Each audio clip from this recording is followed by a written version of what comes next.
Good morning, everyone. How are we doing today? August 22nd. And yes, we are doing today's daily financial news about 1 hour before we normally do. So if you were expecting this at 7:30, I have to apologize. I got up extra early to make sure this was the first video or live stream I put out because I have a 7 a.m. interview with someone on the East Coast. Wanted to make sure they could get it done early in their day. So we agreed to 7, which means I'm going to miss our 7:30, so I will do this at 6:30 just for you. Also, know that my intention is at 8 a.m. I will do a live stream from my computer, so the quality of the video might be a little bit less, but I will have a lot more real estate to address your questions. So I am really looking forward to that, and we will see where that goes. And then finally, if you are one of my students, earlier in the week, I put out a note in our Facebook group that our normal 9 o'clock call will move to 10. I will keep it there. I will just take a break at 9, so we will talk at 10 a.m. today. So on to the news of the day. When you look at Saturday, again, August 22nd, a couple of things jumped out at me. First and foremost, Epic Games, the makers of Fortnite, and Apple's battle around the App Store and the fees, and at least what Epic feels is a monopoly on it is just heating up. We've seen what Epic has had to say, and just here recently we have seen Apple's response.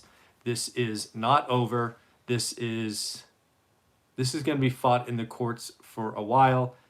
Epic really feels, or at least they are putting on a front, that they are fighting for all the little people, and Apple is at least currently saying, you know what, the rules are the same for everyone. We don't make exceptions. In fact, that is Apple's response, basically saying, hey, Epic asked for a side letter or something outside our standards, and we don't do that, which seems legit to me. I expect there's a lot more to be said on both sides. I do think it is interesting, right? We talked about Apple, I think it was Thursday, touching the $2 trillion market cap. So they've got to be just a little bit careful because they're going to be seen as the big bad wolf by the courts, I would imagine. And when in doubt, I suspect the courts will side with David and not Goliath. So I'm not saying that's right or wrong. That's not what I'm saying. Just, it wouldn't surprise me when in doubt they come down in favor of David versus Goliath. And at least as of today, you know, the Goliath in this argument is Apple. So we're going to need to watch that. Saw an article or an interview with a gentleman named Don Peebles. He's actually, I read his book. He wrote a book. I remember it was blue. And I want to say he was standing in front of a Bugatti, but that might be wrong. I think he was.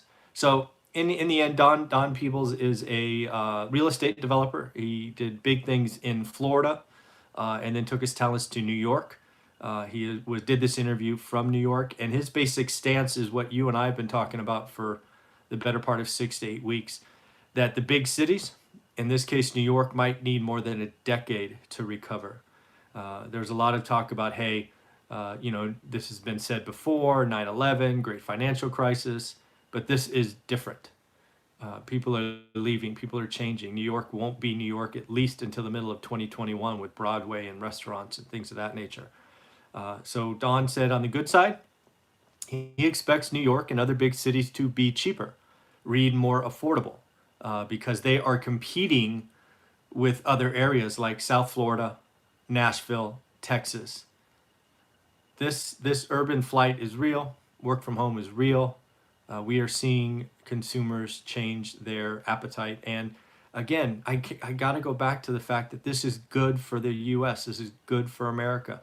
Renters who are paying $4,000, which was the average in Manhattan for a 2-bedroom, $4,200, I think, can buy something somewhere else, right, and become owners. I think home ownership is a good thing. I think for most people, their home is a forced savings account. And in an environment where we are likely to have inflation, where they have fixed rate debt, I hope everybody who can does. buy a home, because I think in 5-10 years, they're going to be paying off their debt with even cheaper dollars, and that asset they have will be inflating with inflation. So I thought that was interesting. Don Peebles, again, being a real estate developer, is already highlighting multiple projects that were near completion, going for 50% off. 50. That is real estate developers wanting their cash. They want to get out. Again, 50% off. Now, this is high-end stuff, but still, a $20 million this down to 10. That's interesting. So going on. I have been thinking a lot more about the election coming up, but more as you would expect from the consumer, right? This is a channel that talks about the consumer and cost of capital. I am wondering, what the consumer, right, the average person is going to be feeling in November. And near as I can tell, they're going to be, on average, upset, angry, especially if Congress doesn't get off their butt and do another stimulus package if they stay on recess. So if we assume the voters are upset, not happy with where things are going, I wonder what that means. Because you can look at it one of two ways, and I'd love to hear your thoughts. One is angry voters don't vote for the incumbent just because they want to change. Certainly possible. In fact, I would tell you the prevent defense from the Democrats is betting on that outcome. That is an outcome. I don't know if it's the outcome, but it is certainly one of many possibilities, right? You don't like what's going on, vote all the losers out and put a whole new set of losers in. Certainly possible, certainly happened before. The other example that I could see happening is everybody is so angry, it boils down to a single topic for the election called the economy. And people start to ask themselves, do you want a nice guy, or do you want somebody that's willing to go poke China in the eye, poke other people in the eye, and try to bring stuff home? It could boil down to that. If it becomes a vote on the economy and who's going to step up and fight for America, I don't think the nice guy wins, unless between now and then he has some kind of policy that he hasn't rolled out yet. But I don't know. I don't know what's going to happen. I'd love to hear from you. I haven't decided which way to go yet. The Republican convention is coming up. So it is going to be interesting to see what they have to say. I have very little hope or thoughts that they're going to make it a hopeful convention. I think they're going to make it negative in name calling. We'll see. But again, we got to wait. We got to wait and see what happens, and we'll go forward from there. Another thing I saw is Southwest Airlines. I really like that airline. I like them even more now after this. So they were offered $2.8 billion from the CARES Act. And after they've gone around and they've slashed cash burn and all of those things, they basically have said, no thanks, we don't want it. They said no to $2.8 billion in bailout money from the government because they don't want to deal with the conditions. They don't want the federal government in their business. And I just got to tell you, I love that. I love that from any business that says, you know what, we're going to figure it out on our own. We're going to try to get there. We're going to try to survive this on our own. And we don't want you in our business. I don't want the government in my bedroom, in my church, in my business. No, thank you. So to see an airline of all companies, right? Talk about the company that is hurt the most. Give the Heisman, which is, a brush off if you don't know the sports analogy, to the federal government to the tune of $2.8 billion. I got to just stand up and applaud the entire team at Southwest Airlines. You are doing some amazing things in a very difficult environment. And when I get a chance to fly again, I will take a Southwest flight, assuming it is available, even if it's a little bit more expensive. That's an awesome accomplishment. So it is going to be interesting. Another thing I found out about Austin real estate. Again, I'm just finding more and more markets because, again, my domination in Fresno is pretty severe. We talked to Brian Lebo in Vegas. We talked with Steve Trang in Phoenix.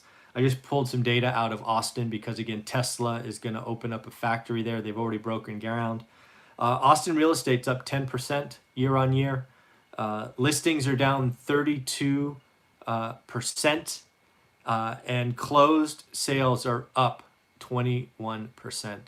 So again, low supply, high activity, values are rising, and oh, by the way, Tesla is bringing in at least 5,000 high-paying jobs. So Austin's going to get more bang for the buck here very quickly.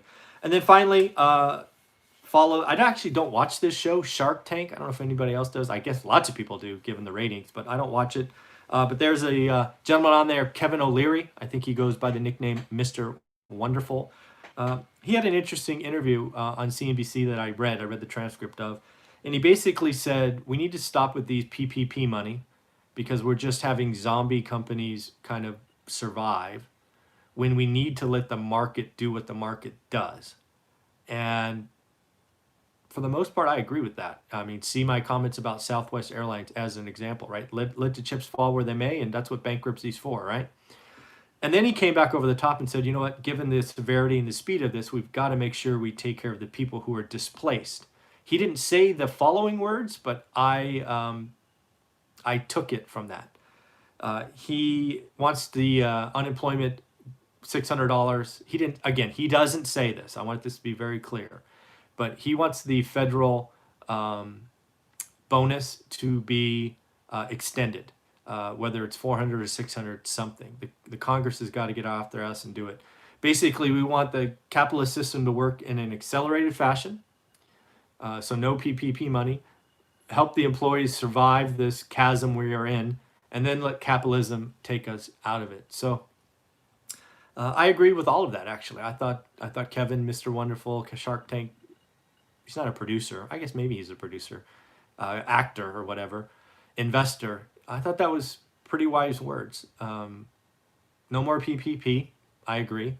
But let's take care of the people that are displaced so we can get past the chasm and on the way out. So interesting stuff. So again, that's what I got for you. We do these daily financial news. It was important for me to make sure that this is the first video / live stream I do every day. So I got up extra early for you.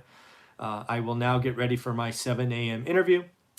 Really looking forward to 8 a.m. Again, these are all times are all Pacific, where we will do live questions. And then if you are one of my students, I will talk to you at 10 o'clock today versus our normal 9 o'clock, just given all the scheduling changes I've had to do this Saturday morning. Take care, everyone. Bye.